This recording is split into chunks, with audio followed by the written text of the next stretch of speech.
You've spoke about like people in, I would say, in our sort of world, like Gary Vee and Jordan Peterson and people like that. Jordan Peterson's one that really sticks out to me. I've read his book a couple of times, The 12 Rules. Have you read it yourself? Yeah. Is it all right to read a couple of the rules and just get your thoughts on it? It's so the first one will be stand up straight with your shoulders back. Oh, this is great because Jordan Peterson's my idol. Like, he's like, to me, one of the most influential people in my life that I've never met. He is an utter genius, and pretty much, I haven't read the book in a while now, but I hold myself heavily accountable to each one of those rules. Stand up straight with your shoulders back. That to me is all about, and that's important to me. One, because I naturally don't have a great posture, which is useful.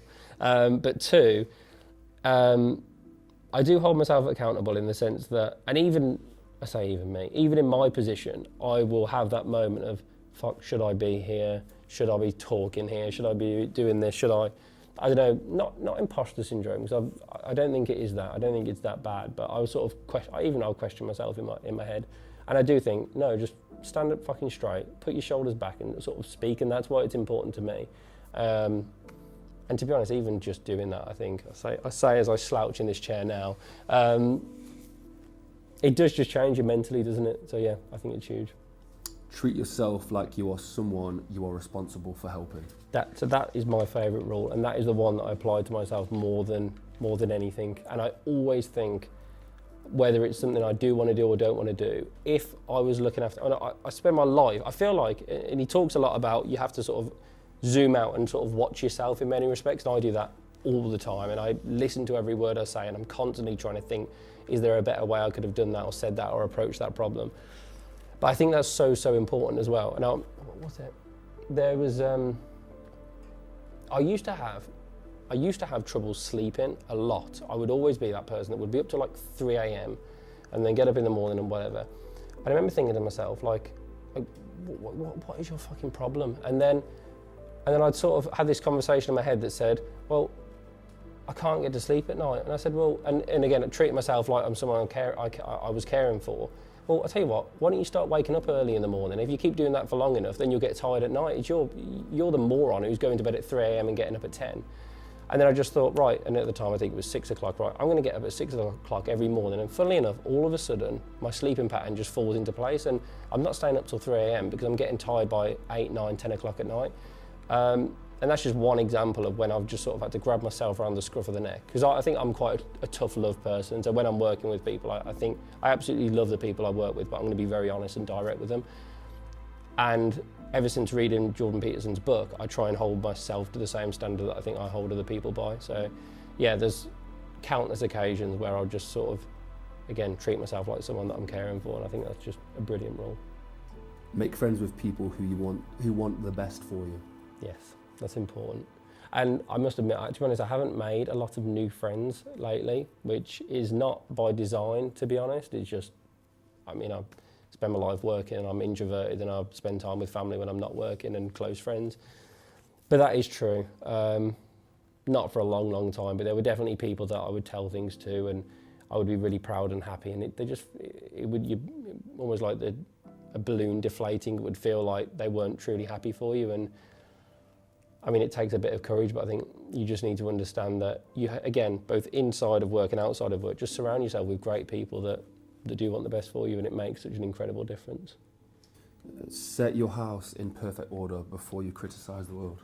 Yes, albeit. So since reading that, previously I feel like I'd always have an opinion on something, and I wouldn't always say it, but in my head I would be quite judgmental.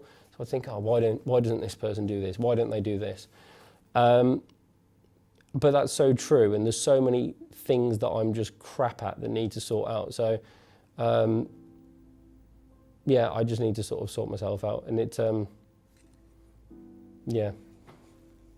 I think that's very important. Let me just think what I want to say about that. Yeah, I think there's so many things that I am not very good at. Why would I waste time criticising others? But again, every single one of these rules I think is just genius. Great one for Gymshark, pursue what is meaningful.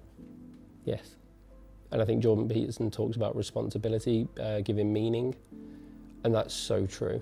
And every extra bit of responsibility that I've shouldered over the last few years has just improved me as a person, but also made me feel so much more fulfilled in life. And at Gymshark, again, going back to that, he who has a why can bear any how, that's so important to me, because there are so many speed bumps along the way, from the little ones that happen every single day to that huge one that blindsides you on a random Tuesday afternoon that just feels like it knocks you for six.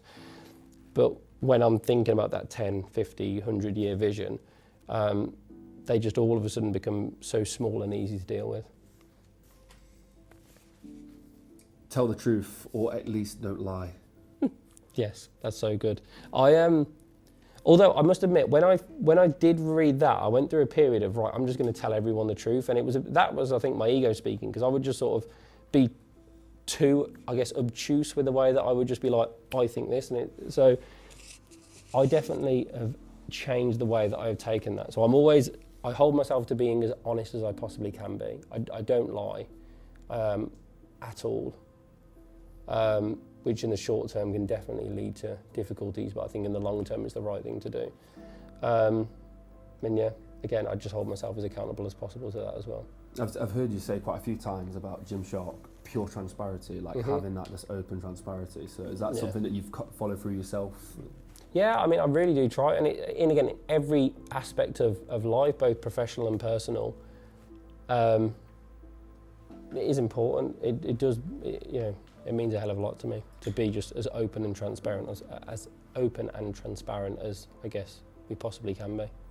Assume that the person you are listening to might know something you don't. Yeah, that's again massive. So something I always think when I'm meeting new people, slightly different, always try and learn something from them. So I think maybe I'm a bit more overt with that, but I'll always try and dig into, I guess, why people do what they do and just understand and learn from them. Because, so I talk about the group around me who are brilliant, sort of brilliant high achievers, super smart, but you can learn so much from the random person that you chat to on the street.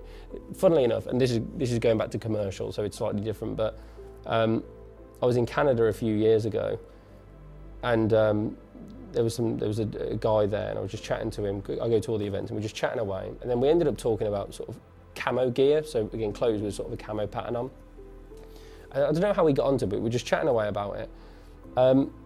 And then I went home from that, and we added camo into the range just because we'd been speaking about it, and we've never had camo in the range previously, this going back a few years.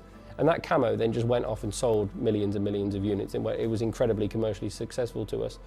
And that's one just conversation that I had with a bloke, and we were just, again, chatting about nothing, just sort of chewing the fat. And then that had a huge impact on the business, and there's been so many occasions like that where I've just been speaking to people, trying to learn about them, that's given me that sort of golden nugget that I can then apply to my life, and hopefully I've taught a few people a few things as well. So yeah. The last one, just on the rules. It's not all of the rules, but the last one is be precise in your speech. Yeah, so I'm still working on that, and I think I've got a lot of work to do on that. But there's two things that led me to. One, I read a brilliant book that was called, what was it called? I can't remember what it's called, but basically it was a book around sort of articulation and speech, which is really, really important, because going back to those different stages of an entrepreneur, one of the most powerful things for me now is being truly articulate. That's really, really important, especially because I'm, explaining my vision and goals and the way that the business is running to so many people. So that led me to that, and that's been really powerful for me, and applying that to me has probably been one of the easiest and efficient ways of me improving myself, has been just becoming more articulate. And then separately, which it feels like I'm going off on a bit of a tangent, I'm sure everyone's had this. When COVID went down, everyone downloaded Duolingo, and I started learning Spanish for like 2 weeks, which is really cool, right? It's great to learn a second language. It's something I've always wanted to do.